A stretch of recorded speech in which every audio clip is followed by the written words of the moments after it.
Good evening, council members and mayor. I'm Kathy Head. I'm the managing principal of the Los Angeles office of Kaiser Marston, and I am your financial consultant on this matter. Unfortunately for you all, my presentation is not nearly as brief as the presentations you've just seen. I was tasked with covering all the financial issues associated with the initiative. And so what you'll see is the three analyses that Ursula mentioned, which are the development opportunities, the fiscal impacts, and the impact on economic development. There's a fair amount of overlap in the section, so in the points where it starts to get repetitious, I'll just jump right ahead. Except I can't make this do this. There we go. Okay, so the key initiative issues. I think there are three key initiative issues, and those are the height limits, and I'll go through those, and then I'll move along.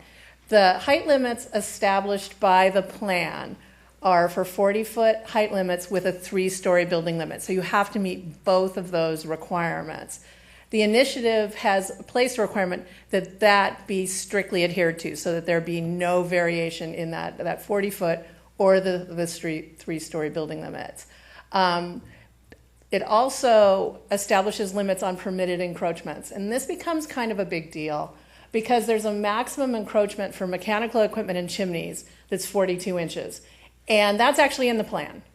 But the situation is what the city has seen in some projects that have gone forward is the need for that encroachment to be a little bit more flexible. Another thing about the encroachment standard by the initiative is it's not completely clear whether the encroachment for elevators that don't serve roof decks qualifies to use this 42-inch permitted encroachment. In one place it says it can, and in another place it says it can't. So I think that's one of the ambiguities of the initiative that would need to be considered when people went out to implement the terms of the initiative. The roof decks can't exceed the 40-foot height limit. What that effectively does with the 3-story limit and with the 40-foot limit, it effectively means you can't have roof decks. So what that provision does is it really, unless you want to go to a 2-story type of building, it eliminates the potential for roof decks. Okay, the parking requirements. Now, Ursula went over the parking requirements. I think the parking requirements are the biggest ticket issue of the whole initiative. Everything else is important, but the parking requirements, I think, are the linchpin of the impacts of the initiative. The City Council approved a parking program for the Lantern District in September of 2015. That parking program is currently at the Coastal Commission for approval, and the Coastal Commission at this point has said they're going to not evaluate the parking program until after the results of the initiative are known. So, which makes sense. So right now, your parking plan is at the Coastal Commission, and it's basically in abeyance. As Ursula mentioned, the changes to the existing code are that you can't now share residential guest parking spaces with retail parking spaces. And for projects that have a 50-space requirement, you can't use bicycle stalls to fulfill 8% of the requirement. So what that means is the Lantern District parking program was a big overhaul to Chapter 9.35. And it was a big overhaul intended to create mixed-use parking requirements. And so to bring you back to Chapter 9.35 brings you back to the suburban standards that are largely surface parking based, and then to add more stringent requirements on top of those suburban standards. Parking in lieu fees. The town center plan created a parking district that allows developers to pay an in lieu fee for commercial spaces that they can't or don't want to provide on site. And in the plan, in the town center plan, the dollar amount was set, a suggested dollar amount was set at $40,000 a space. My opinion on this is that $40,000 a space is a price, and it was an estimate of what parking might cost. But the goal of the in lieu fee is to cover your cost of providing the public parking. That cost could be less, that cost could be more. And so an idea where the initiative sets a minimum fee and establishes a defined escalation factor limits the city's, again, discretion to say, well, wait, we're finding we can provide this parking for less than $40,000 a space. You will, if the initiative regulations go through, you'll have to charge $40,000 a space. I think that's a real constraint on development because really $40,000 a space is very similar to the cost of a subterranean parking space. And so it's an intense type of parking charge. Now, if it ends up costing the city that much to provide public parking, then by all means, that's the fee you should charge. Then on the land uses, the key issue on the land uses is the town center plan requires ground floor retail on Pacific Coast Highway and on Del Prado.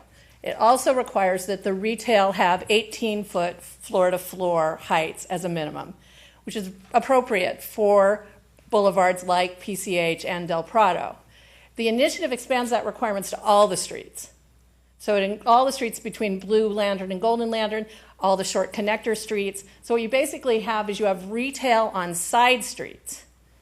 And the retail on side streets are also by the initiative required to have the 18-foot floor-to-floor heights. We'll talk about this more later. Okay. And as Patrick mentioned, there's a preference for office and professional uses on the second and third floors. It's not a requirement, but my concern with it is that establishing it as a preference sort of creates an ambiguity in that when somebody comes to you and wants to develop something other than office and business, is what's your means of approving or disapproving that request? Okay. The town center plan, one of its goals, its established goals, was to include residential uses. So this preference is a bit in conflict with that goal. Okay. So now, as I mentioned, what I looked at development opportunities, fiscal impacts, and the role of economic development. So just to start off with the development opportunities, when the town center's characteristics are considered, I think, everybody's been to the Lantern District, is that you have a lot of small lots. You have a lot of small lots with not a lot of frontage. And in fact, over 60% of the Lantern District properties are less than 75 feet in width. So your opportunities for retail development on properties like this are very limited to small users. And just I think the one thing to keep in mind throughout this whole presentation is that you have a lot of small sites. And so if folks can't or won't assemble them, you have very different development and construction standards to consider with small sites, different setbacks, different types of buildings in place. You have strong demand. You have strong demand for retail. You have good demand for quick service restaurant and visitor serving restaurant. As I mentioned when I was here on Doheny Village, you've got good office demand for local professionals, not big corporate users, but local professionals. And then residential, you could just build all day and all night. Okay, so the plan's objectives, the major objectives were to try and resolve the issues created by small parcels, inconsistent site design, and diversity of building types. So to that end, the plan created a development plan and a parking plan that was meant to help you attract the mixed-use district that you want to see in the area. And that includes residential, retail, and office. Okay, so what I did next was, because I'm in the development opportunities section, I ran some case studies on some prototype sites in Dana Point, in the Lantern District, that took into account the kind of sites you have, how the town center plan works, and then how the initiative would impact that. And so I have 3 case studies. Okay, the first case study, and so what I did for each one was I actually ran it using the town center plan with the Lantern District parking. Then I ran it a way using part of the initiative requirements, and then a way using all the initiative requirements. And this is to just show you how important flexibility is, because I think one of the key hallmarks of the initiative is to take the flexibility away from the city and the city council, and to have very prescriptive and very stringent requirements. I think that's the objective. I mean, I don't think I'm putting words into anybody's mouth. And so what I want to show you is how that impacts the opportunity for development. So the first site is a 27,000 square foot site. The development is, and this is the first one, 1A, is the town center plan compliant project. So it meets the town center guidelines, and it meets the Lantern District parking requirements that you approved in September. So it's a 39 apartment unit project with 7,000 square feet of ground floor retail and restaurant. The Lantern District parking requirements would have you build 61 spaces. So on this particular prototype site, you could get 55 spaces in one subterranean level, and then you'd use your $40,000 in lieu fee for the remaining 6 commercial space requirement. This project comports with both the 40-foot height limit and the 3-story limit. I ran pro formas on it, and what came out, and again, these are conceptual pro formas, they're just meant to give you order of magnitude sense, was a $1.2 million land value, which reflects a $44 per square foot value. So, 1B, I loaded in, it's exactly the same project, but I loaded in the initiative parking requirements. So if you remember in case study 1A, the requirement was for 61 parking spaces. In the initiative parking requirements, that parking requirement goes up to 113 spaces. And so again, we're on the same site, so now you need 2 subterranean levels of parking and 1 semi-subterranean level of parking to get 113 spaces onto the site. This project in 1B comports with the 40-foot limit, but because of the way the rules work for the town center plan, the fact that you have a semi-subterranean level counts as a story. And so you have the story that's a semi-subterranean level and the 3 stories of building area. So you've now exceeded the story limit. You haven't exceeded the height limit, but you've exceeded the story limit. The initiative won't let you do that. So you can't make the discretionary approval to say, well, you know, this meets our objectives, it's a small site, we recognize the problems with developing it. You can't do that. Doesn't really matter because it actually generates a negative land value. So the negative land value in this case is $771,000. This is solely related. The difference between the two is because of the parking. That's the only difference in the analysis, is 61 spaces versus 113 spaces. So then we go to 1C. Got there so easily last time. There we go. Okay, so then what I did was I adjusted the site and the scope of development to be compliant completely with the initiative.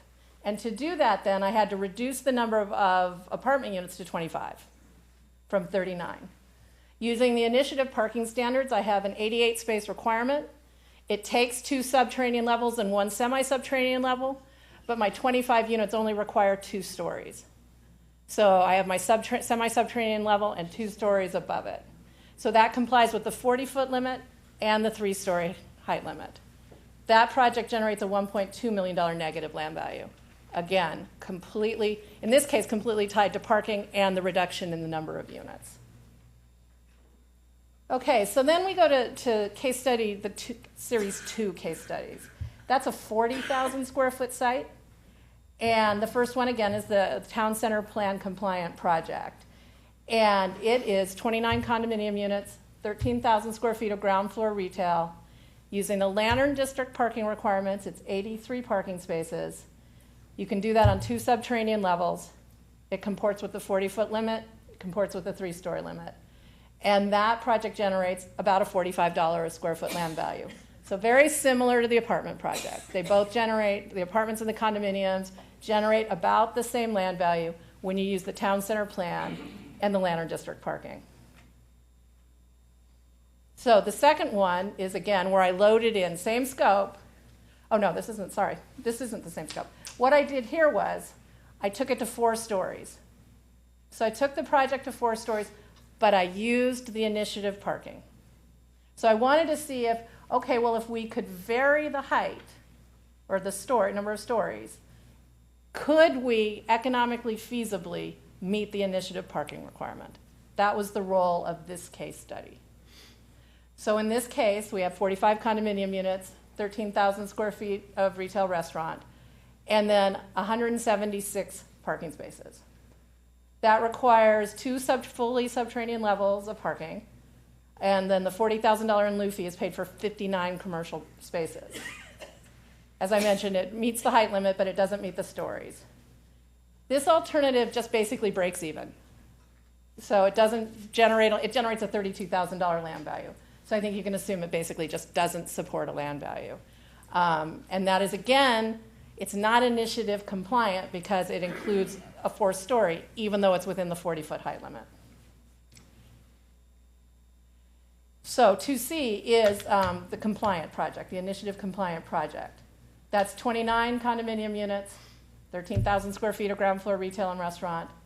It meets the initiative parking requirement for 141 spaces.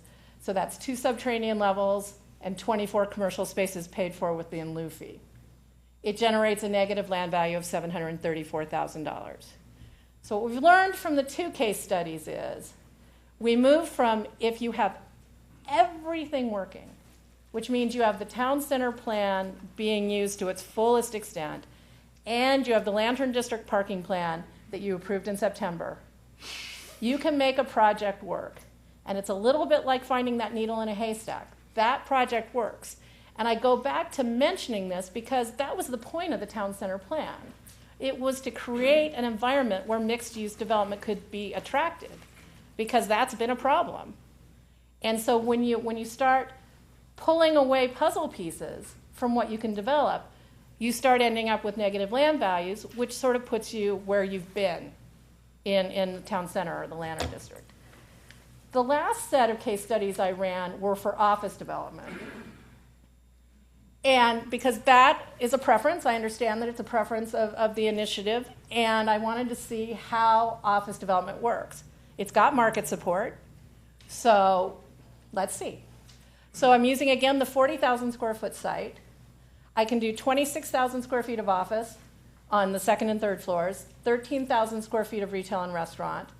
Using the Lantern District parking requirements, I can actually surface park this project. Now, that's not an objective of the town center plan. That's not an objective, really, of any of the planning that you're doing for the Lantern District. But I did it to show you what it would take to make an office development financially feasible. If you surface park an office development and you pay an in lieu fee for 11 spaces, and you stay within the height limit, and you stay within the story limits, you can get to a $35 a square foot land value. So your office development, with all of that criteria, generates a positive land value, could conceivably be developed. It is a significantly lower land value than the residential mixed-use projects. If you remember, the residential mixed-use projects were about a $45 a square foot land value. So you would really be, again, and as would be your prerogative, you'd be telling the market what to do if you were requiring office development. And from everything I've read about the town center plan, there was a real objective to include residential. And I'll go into it further, just how residential impacts everything. But again, you could make it happen. However, if you go to the initiative compliant project, you boost your parking requirement to 117 spaces. That again pushes you to 2 subterranean levels. So once you've got 2 subterranean levels and those same 11 parking spaces are being paid for with an in lieu fee, you've taken your project from a $35 a square foot land value to a negative $3.4 million land value. So what we've learned on this one is office with subterranean parking does not work in the current environment. So our conclusions from this section are the town center plan was meant to and does provide a very strong framework for encouraging the type of development that the city wanted to see through a great number of public meetings over time and a number of years of creating the plan. The desired development, I think, was very well thought out and with a significant amount of public input. The case studies clearly indicate, at least to me, that the city needs the flexibility to adapt those standards, just recognizing the different types of sites that you have in the Lantern District. And I think that the initiative parking standards, and I really don't think I'm being hyperbolic here, I think it makes mixed-use development financially infeasible. And I'm going to say that like 4 more times while we're standing here. So, the fiscal impacts analysis. The plan was approved in 2008, and the parking regulations were approved in 2015. I think this was really compelling. Since 2008, you've actually in the Lantern District experienced a small net loss of development in the Lantern District. And so, I mean, I think that indicates to me 2 things. One, it indicates to me that you were coming out of the real estate recession for a significant period of this time. But we've now been out of the real estate recession for a number of years. And we have not seen a significant amount of development in the Lantern District since the plan was adopted.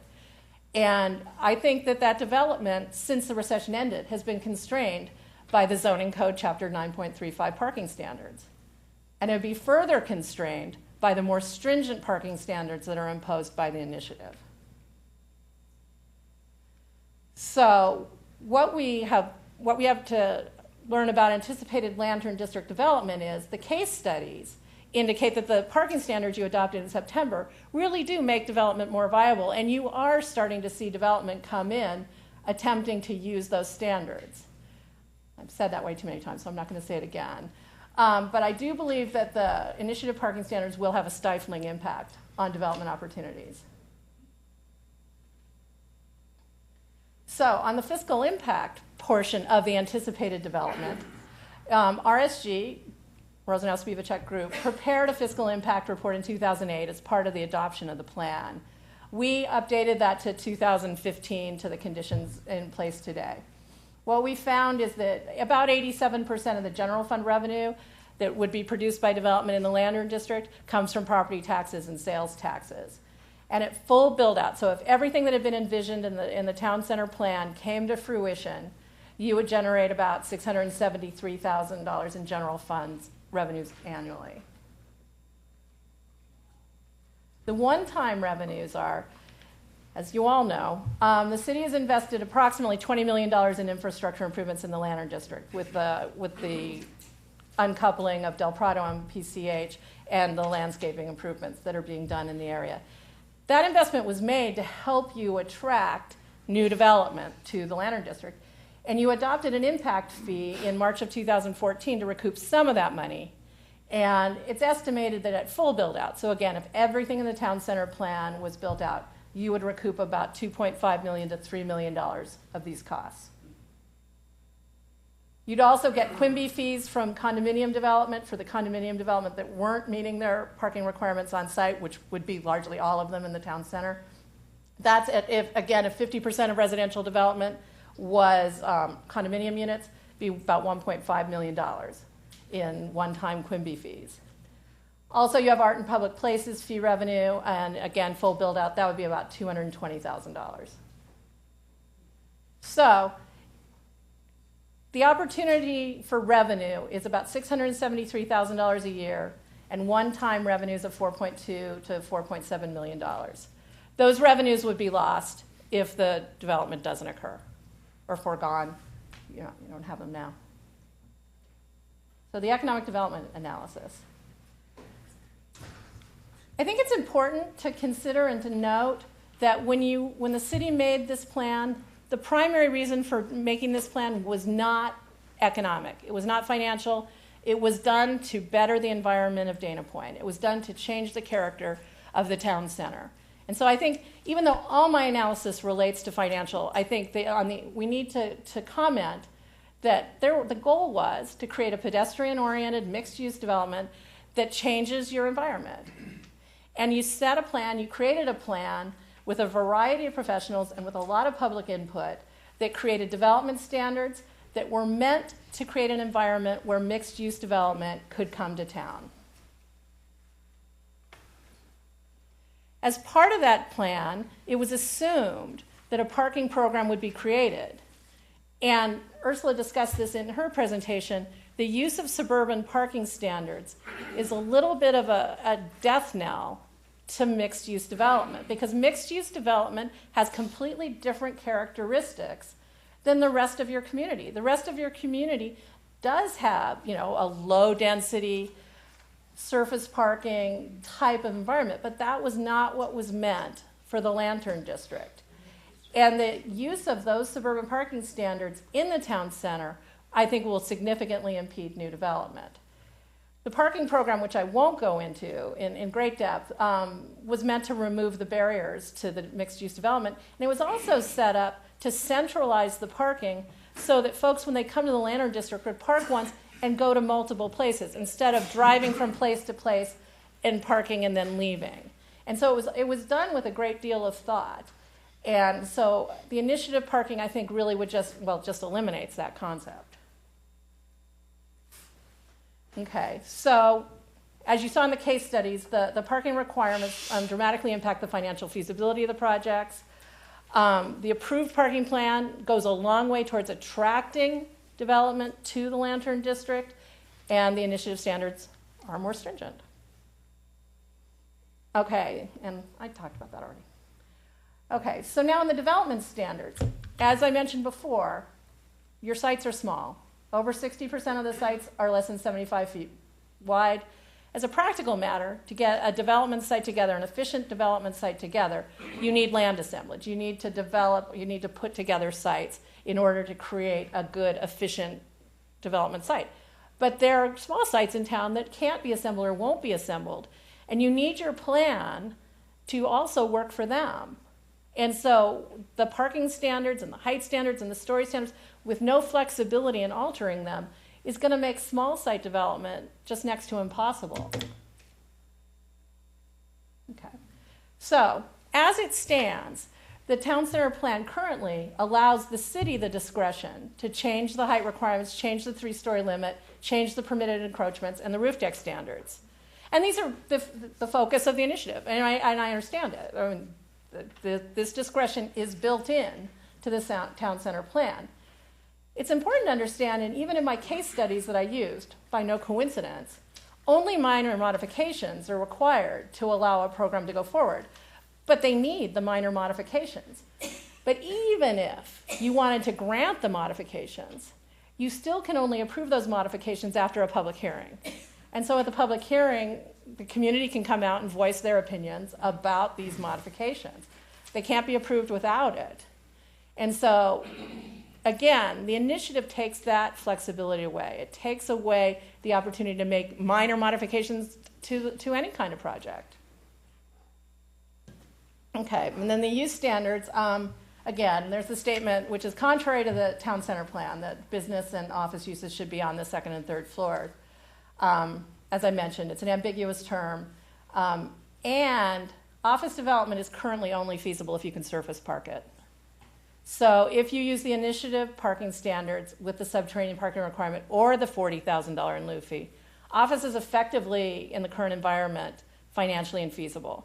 So it's financially infeasible to exercise the preference for the office and the business uses on the second and third floors. Also, another then implicit objective of the initiative is, no, I'm not there yet, I'm on the ground floor retail. So ground floor retail on all the streets creates 4 problems. 1, quality retail uses are much less likely to want to locate on side streets than heavily traveled streets. 2 is the 18-foot floor-to-floor requirement is very specific to a type of retail. And so it's not for every type of retail in every situation. And so to require that 18-foot floor-to-floor on the side streets is really counterproductive. 3 is the achievable rents on the side streets will not be able to support subterranean parking and will not be able to support $40,000 per space in lieu fees. And 4, as you increase the amount of retail in a project, by definition, you're decreasing the amount of residential in that project because you only have the building area limits to deal with. Okay. Whoa. Okay. So, since 2008, you've had a net decrease in the amount of space developed. You spent $20 million on infrastructure to improve the potential for attracting new development. And I think this opportunity will be lost if the initiative requirements are adopted. Okay. So, I'm going to keep going because I'm on way too many pages here. Okay, so the economic development conclusion is, it's our opinion that the initiative imposes a mix of conflicting requirements that will make it impossible to successfully implement the plan. We think that under the initiative restrictions, you're going to see the same development patterns in the Lantern District that you've seen historically. And so we just don't see that the change will occur. Okay. So, the summary, this is actually my last 2 pages, guys. The summary of this is that successful implementation of the plan requires the flexibility. The impacts of suburban style parking really make it difficult to develop. Residential uses are what are driving the economics of these projects. So the residential uses themselves create the value that in essence cross-subsidizes the ground floor retail. So the less residential you put in, the less retail you can support. And I think that's really key. It is really key to understand that residential was put in this plan for very good reasons, and those reasons were to enhance the economics and to create a different environment in the Lantern District that didn't exist. By having residential development in the Lantern District, you've got people then who are there day and night, instead of just day, to patronize your businesses. You create eyes on the street, and last but not least, you create better economic viability for your projects. So eliminating or minimizing residential is eliminating or minimizing your strongest economic use. Initiative requirements could have you forego $673,000 per year in general fund revenues and one-time revenues of $4.2 to $4.27 million. And again, the investment in the infrastructure would basically not have achieved its goal of attracting new development to the town center. The end.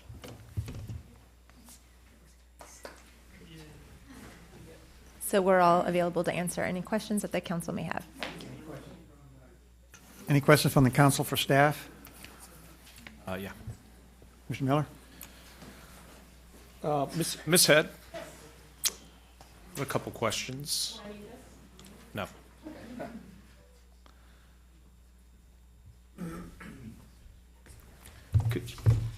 Could you describe where your numbers are coming from to make this evaluation on how we get to our land use dollars? I mean, we're just seeing numbers thrown up there, and Right. how did you come to those? I ran performance. What I did, so first of all, I did the market analysis for the town center and part of that market analysis was to estimate demand, estimate achievable rents. Then what I did was I took building prototypes that are based on projects that you've seen come through the city, but I amalgamated them together so that there was no one particular project. And I took those building characteristics. And then I do pro forma analyses for a living.